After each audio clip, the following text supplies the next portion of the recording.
श्री शिवाय नमस्तुभ्यं। ध्यान कितनी एकादशी है? स्कंद पुराण यहाँ तक कहती है कि इस कथा के चरित्र को जो श्रवण कर लेता है उसको 26 एकादशी करना भी नहीं पड़ती। इस एकादशी की केवल ये कथा सुनकर ही वो तर जाता है। बहुत ध्यान से सुनना इसको, कथा तो बड़े भाव से सुन लो इसको, है? बड़े प्रेम से। इसलिए सारी एकादशियों में निर्जला एकादशी की महत्वता शास्त्र प्रमाण करता है महाराज। निर्जला एकादशी का उद्यापन जो करा जाता है, उसका उद्यापन और प्रदोष का जो उद्यापन करा जाता है, इन दोनों का क्रम लगभग एक जैसा ही। तो निर्जला पहुंचे है, और निर्जला ने जाकर भगवान नारायण से निवेदन करा। भगवान विष्णु ने पूछा, क्या बात है निर्जला, आज तुम खेलती हुई यहां पर आकर खड़ी हो गई, क्या हुआ, क्या है? क्या तुमको गौलोक धाम में आनंद की अनुभूति नहीं हो रही जो तुम वैकुंठ में आई? निर्जला घूमती घूमती भगवान के सम्मुख में पहुंच गई। भगवान ने पूछ रहे, बार बार पूछा, निर्जला हुआ क्या तुमको?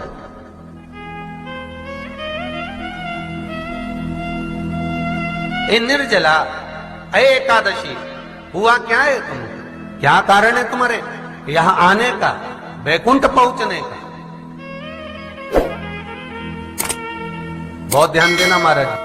शास्त्र कहता है सोमवार, मंगलवार, बुधवार, गुरुवार, शुक्रवार, शनिवार, ये देवता वो देवता सबके व्रत कर लो, सारे व्रत कर लो, पर ये व्रत आपको परमात्मा के धाम तक लेकर नहीं जा सकते, क्योंकि इनका जो पुण्य है वो मृत्यु लोक में आप थोड़ा सा भी गलत करते हैं तो पुण्य समाप्त हो जाता है। पर हिंदू धर्म के 3 व्रत ऐसे बता दिए जिन व्रतों का पुण्य समाप्त नहीं हुआ।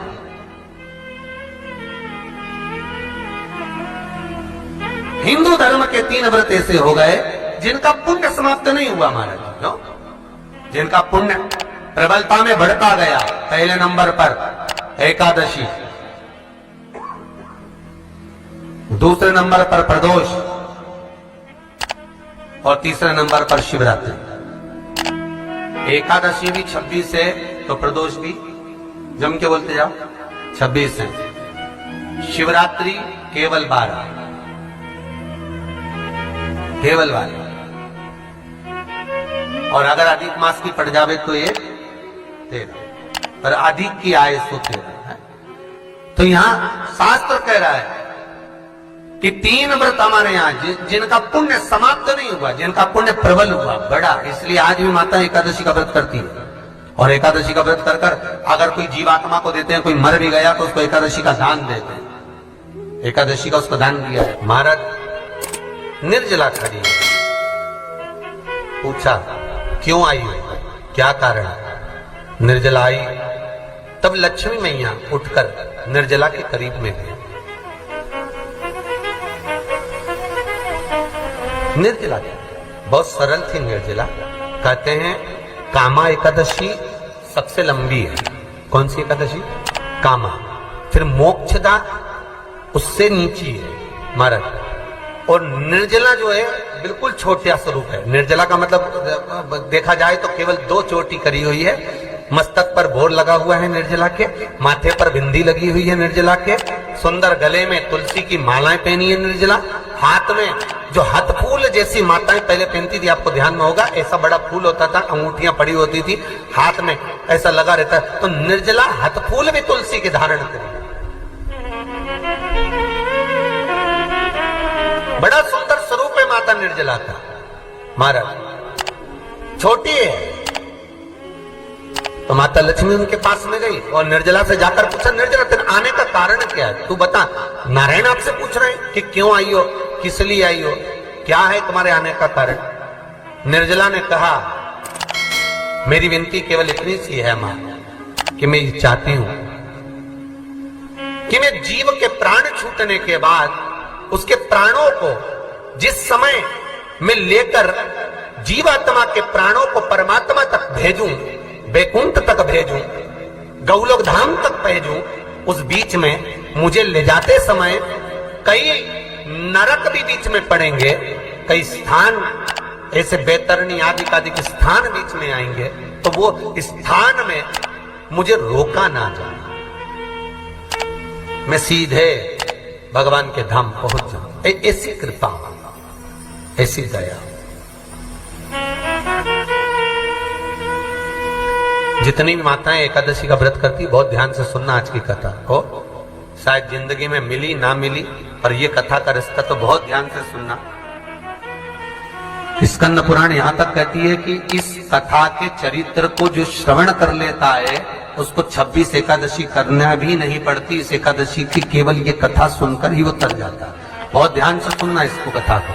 सबसे पहला नियम एकादशी व्रत का, सबसे पहला नियम है कि आप जिस दिन व्रत करो उसके एक दिन पहले भक्ति का संचार इस हृदय में करो। भक्ति का संचार इस हृदय में कर लीजिए। जिस दिन आप व्रत करो, जैसे एकादशी का व्रत कर रहे हो तो दशमी के दिन शाम का समय जब आवे, रात्रि जब होने लगे, शाम का समय आवे और रात्रि का आप जब भोजन ग्रहण करो तो उस भोजन में कोई ऐसा पदार्थ ग्रहण मत करिए जिस पदार्थ के कारण आपकी एकादशी बिगड़ जाए। कोई बेकार भोजन में ग्रहण नहीं करना, श्रेष्ठ भोजन ग्रहण करिए दशमी। और एकादशी का दूसरा नियम बहुत ध्यान से सुनिएगा। जिस दिन आपकी एकादशी का व्रत हो उस दिन प्रयास करिएगा कि अपने हाथ से किसी भी वृक्ष की कोई पत्ती टूटे ना। अपने हाथ से किसी भी वृक्ष की, पौधे की, किसी भी वृक्ष की पत्ती अपने हाथ से ना टूटे। बहुत ध्यान दीजिएगा महाराज। एकादशी का ये दूसरा नियम है कि अपने हाथ से किसी पौधे की, किसी वृक्ष की, किसी डाली की कोई पत्ती टूटे ना, कोई पत्ती ना टूटे, इसका प्रयास करिए।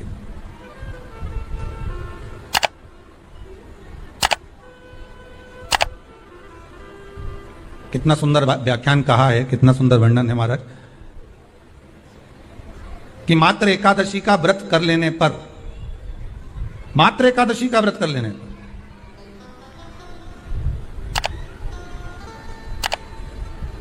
जो पूर्व में किया गया हमारा पाप कर्म है, हमने किसी जीव की हत्या करी है, हमने किसी को कष्ट प्रदान करा है, हमने किसी को अपशब्द कहा है, हमने किसी को ताने दिए, हमने किसी को आड़ा टेढ़ा कहा है, हमने किसी को गालियां दे दी है, मात्र एकादशी का व्रत ही कर लेने पर ये सारे जो दोष हैं वो समाप्त हो जाते हैं।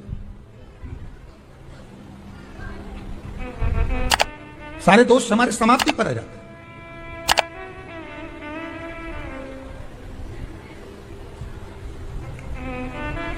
अब एक विचार करिएगा थोड़ा सा अपने मन में, अपने चित्त में, अपनी वृत्ति में एक बात उतारिएगा। एक अपने मन में एक बात को उतार कर रखिएगा कि आप अपने पाप को, अपने पाप कर्म को जिस दिन छिन्न करने वाले हो, समाप्त करने वाले हो, अपने पाप को आप जिस दिन समाप्ति पर लेकर जा रहे हो तो उसके एक दिन पहले आपको प्रसन्नता होना चाहिए कि नहीं होना चाहिए कि कल मेरा पाप कटने वाला है, कल मेरा पाप समाप्त होने वाला है। जो मैंने पाप कर्म करा है वो समाप्त होगा, जो मैंने पाप कर्म करा है वो कल समाप्त हो जाएगा। तो एक दिन पहले आपके चेहरे पर प्रसन्नता हो कि ना हो?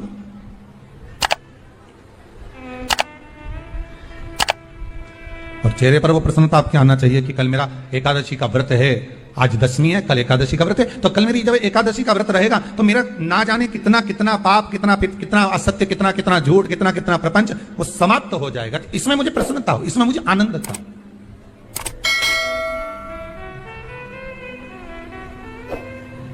तो क्या कहा गया कि प्रयास करिएगा कि एकादशी के दिन कोई वृक्ष की, कोई डाली की, कोई कोपल की कोई पत्ती ना तोड़ी जाए। क्यों? तो कहा अगर उस पत्ती को हम तोड़ देते हैं, वृक्ष की पत्ती को या क्यारे में लगी हुई कोई डाली की पत्ती को हम तोड़ देते हैं तो एकादशी का पुण्य फल प्राप्त नहीं होता, एकादशी का कोई फल हमारे खाते में नहीं जाता, पुण्य फल प्राप्त। अब फिर भले तुम, चाहे तुमने मोरदन खाया हो, चाहे तुमने फिर चिप्स खाई हो, चाहे तुमने फिर व्रत का कितना ही सामान खा गए और तुमने सोचा कि आज मेरी एकादशी है, तो फिर उसका कोई फल प्राप्त नहीं, उसका कोई सुख प्राप्त नहीं आपको। फिर रहे हैं वो भी श्रवण करें। एकादशी के दिन बन सके एक बेलपत्र, उस बेलपत्र के मध्य भाग में बीच वाली पत्ती पर लाल चंदन और दोनों पत्तियों पर पीला चंदन, नीचे वाली दोनों पत्तियों पर पीला चंदन, बीच वाली पत्ती पर लाल चंदन और दोनों पत्तियों पर पीला चंदन।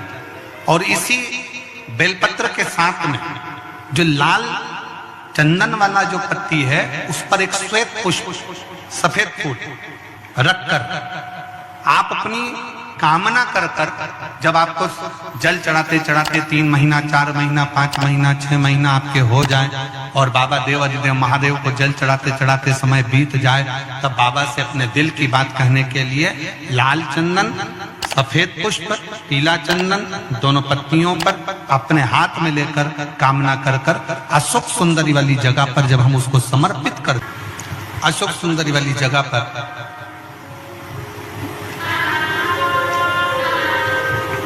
ये शिवलिंग जलाधारी और उसके सामने का जो भाग है उसके मध्य भाग में अशोक सुंदरी का स्थान। बस इसी स्थान पर बेलपत्र और श्वेत पुष्प, बीच वाली पत्ती पर लाल चंदन, आसपास की पत्तियों पर पीला चंदन और वो शिवलिंग की सम्मुख में जो अशोक सुंदरी का स्थान है वहां समर्पित कर उस स्थान। ये रोज नहीं करना, फिर ध्यान देना, कभी कभी 4-6 महीने निकल जाएं, 8 महीने निकल जाएं, 3 महीने निकल जाएं, 5 महीने निकल जाएं उस स्थान, और ये हमने एक बार नहीं बताया, इसको पहले भी वर्णन कर चुके। एकादशी के दिन गंगा के जल में मात्र 7 बेलपत्री डालकर जो नंदीश्वर भगवान अर्थात जो शंकर जी के शिवलिंग के सामने नंदी होता है, उस नंदी के चरण पर गंगा का जल चढ़ाकर बेलपत्री शिव पर समर्पित कर देता है, उसके घर में रुपया रुकना चालू हो जाता है, फिर वो गलत जगह पर नहीं जाता, गलत स्थान पर वो धन जाएगा ही नहीं। बेटा अगर व्यसन में पड़ा हुआ है, मदिरा पान में पड़ा हुआ है, मांसाहार में, जुए आदि में जा रहा है, तुम्हें लग रहा है कि मेरा बेटा गलत मार्ग पर जा रहा है, ये मित्र दोस्ती गलत हो रही है, वो सही जगह पर आ जाए तो हो रही है। 30,000 रुपये महीना, 40,000 रुपये महीना कमा कर लेकर भी आ रहा है, कमाई तो आपकी हो रही है।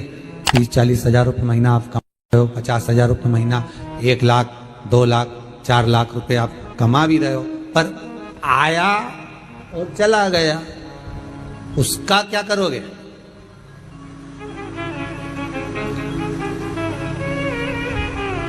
उसका करना क्या है?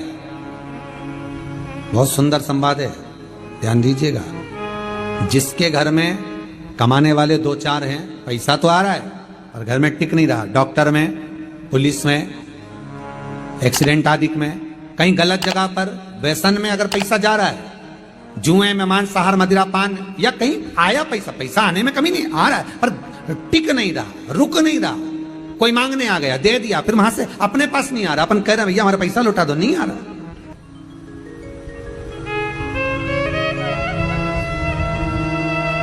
करना है एकादशी। कई लोग इसको धन के लिए भी करते हैं, संपदा के लिए, संपदा के लिए अर्थात जिसका व्यापार नहीं चलता, जिसके घर में पैसा नहीं आता, या नौकरी नहीं लग रही, या सर्विस नहीं लग रही, आप अप्लाई कर रहे हो, जगह जगह जाकर इंटरव्यू भी दे रहे हो और पैसा नहीं आ, तो उसके लिए भी प्रयास किया जाता है। पर उसके लिए यहाँ पर जो धन के लिए करते हैं, उसके लिए विष्णुपदी के लिए करते हैं। मतलब जैसे गंगा के जल में तुलसी के 11 पत्ते डाले जाते हैं। कितने पत्ते डालते हैं? 11 तुलसी के पत्ते डालते हैं, और उसको किसी भी नारायण के मंदिर में, राम कृष्ण शिव, शंकर नहीं, राम कृष्ण भगवान विष्णु, दत्त आदि जितने नारायण के मंदिर हैं, उस मंदिर में किसी भी पात्र में, एक छोटे से पात्र में उसको भरकर रखी जाते हैं महाराज। उससे भी जॉब, सर्विस, नौकरी में सफलता प्राप्त हो जाती है, परंतु वो भी एकादशी को ही होता है। कुछ देर तक पात्र को रखा जाता है, फिर वही पात्र का जल किसी भी वृक्ष के नीचे डाल दिया जाता है, उससे भी नौकरी के लिए फायदा मिलता है। गंगा का जल कोई साधारण नहीं। पैसा, धन ज्यादा आने लगे तो पत्नी को कहना चाहिए कि देखो थोड़ा बहुत मेरा मन है, शिव महापुराण की कथा हो जाए या फिर कहीं सत्कर्म में लग जाए, कहीं ब्राह्मण भोज, साधु भोज, सन्यासी भोज, गुरु जन में, संत जन में, साधु जन में, तपस्वी जन में कहीं लग जाए। ये धर्म पत्नी, जहां धर्म जुड़ा हुआ हो वो धर्म। महाराज, कुछ तिथियां होती हैं जिन तिथियों में अगर आप रोज गंगा का जल शंकर को नहीं चढ़ा सकते तो शिव महापुराण कथा कहती है, स्कंद पुराण कहती है, विष्णु पुराण कहती है, गर्ग संहिता कहती है, गीता पुरुष गोरखपुर का कल्याण का गंगा अंक कहता है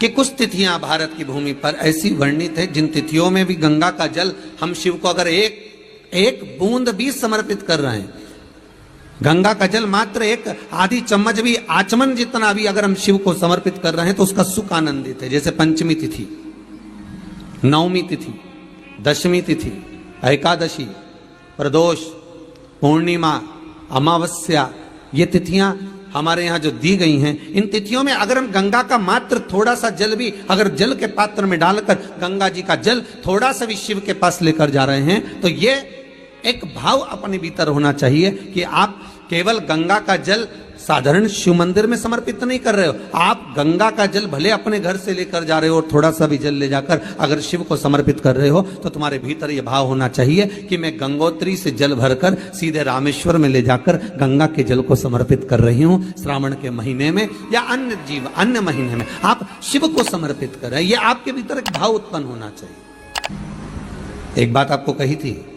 गुरु महिमा में कि घर से जब निकला करो ना तो भगवान देव अधिदेव महादेव का नाम लेकर श्री शिवाय नमस्तुभ्यम, घर से जब निकलो, कोई कार्य के लिए जा रहे हो तो आप श्री शिवाय नमस्तुभ्यम का स्मरण कर कर जाइए। आप किसी काम के लिए आगे बढ़ रहे हो, श्री शिवाय नमस्तुभ्यम का स्मरण कर कर जाइए। जिस समय आपके मुख से श्री शिवाय नमस्तुभ्यम का स्मरण हो जाए या शिवलिंग का स्पर्श हो जाए या शंकर का अनुमोदन कर कर ओम नमः शिवाय बोलकर या राम बोलकर, कृष्ण बोलकर, शिव बोलकर, आपके भीतर जो रमा हुआ है, आप राम को मानते हैं आप राम को माने, हम मना नहीं करेंगे, आप कृष्ण को माने तो कृष्ण को माने, हम मना नहीं करेंगे। आपका दिल जिससे लगे, आपका चित्त वृत्ति जिससे लगे, और उस पवित्र भूमि में ना जाने कितने साधक, कितने साधु, कितने तपस्वी, कितने संत, कितने महात्मा, कितने जोगी, कितने सन्यासी, कितने ब्राह्मण जन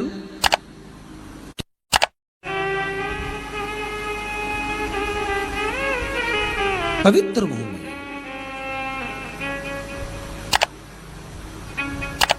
और उस पवित्र भूमि में ना जाने कितने साधक, कितने साधु, कितने तपस्वी, कितने संत, कितने महात्मा, कितने जोगी, कितने सन्यासी, कितने ब्राह्मण जन, कितने विद्वत जन इस भारत की भूमि पर भ्रमण करते रहते हैं, तप साधना करते रहते हैं, उपासना करते रहते हैं, मंत्र जाप स्मरण करते रहते हैं।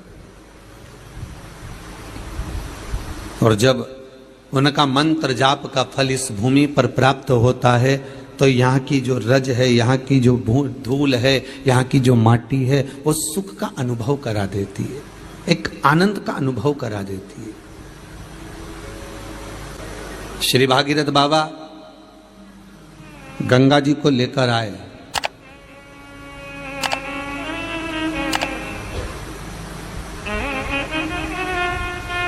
भागीरथ बाबा तो गंगा जी को लेकर आए 60,000 काकाओं के उद्धार के लिए,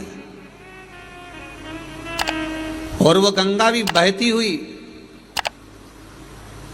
गौमुख से लेकर चलते चलते चलते चलते वो गंगा भी कलकत्ता तक जब पहुंची है, गंगा सागर तक जब पहुंची है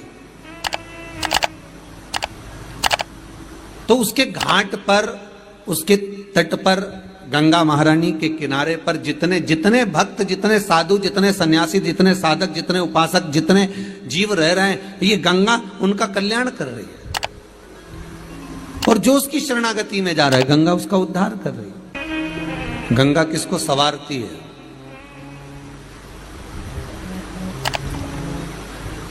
किसी ने कहा कि प्राण छूटे और गंगा जी में ले जाकर अस्थियों को छोड़ दो तो गंगा मोक्ष देती है। विष्णु पुराण में, गर्ग संहिता में, देवी भागवत में, शिव महापुराण में, स्कंद पुराण में लेख लिखे हैं कि गंगा जी ने शंकर जी से वर मांगा था कि मेरे जल में जब तक जीव की अस्थियां पड़ी रहेंगी तब तक वो जीवात्मा वैकुंठ का भोग भोगेगी।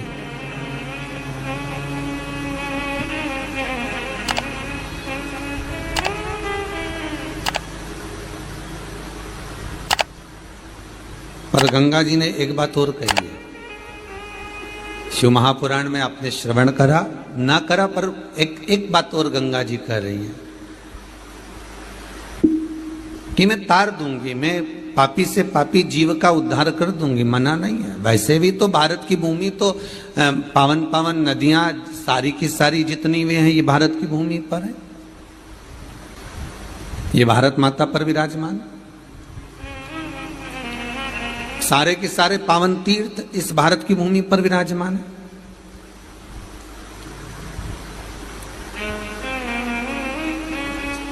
पुण्यमय नदियां, पुण्यमय तीर्थ, पुण्यमय तालाब, सरोवर जितने भी हैं ये सब इस भारत की भूमि पर हैं। गंगोत्री में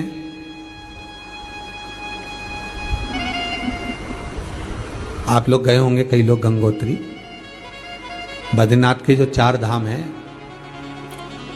यमुनोत्री, गंगोत्री, केदार और बद्रीनाथ। ले विष्णु पुराण में कहा 3 तरह से मरे हुए व्यक्ति की गति नहीं है, उसको मोक्ष नहीं है। पहला पानी में डूब कर मरा हुआ, दूसरा सर्प के डसे से मरा हुआ, तीसरा स्त्री के हाथ से, नारी के हाथ से मरा हुआ व्यक्ति, इसकी गति नहीं है, मोक्ष नहीं है इसकी।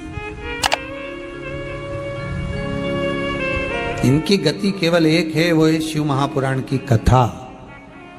अगर कोई पानी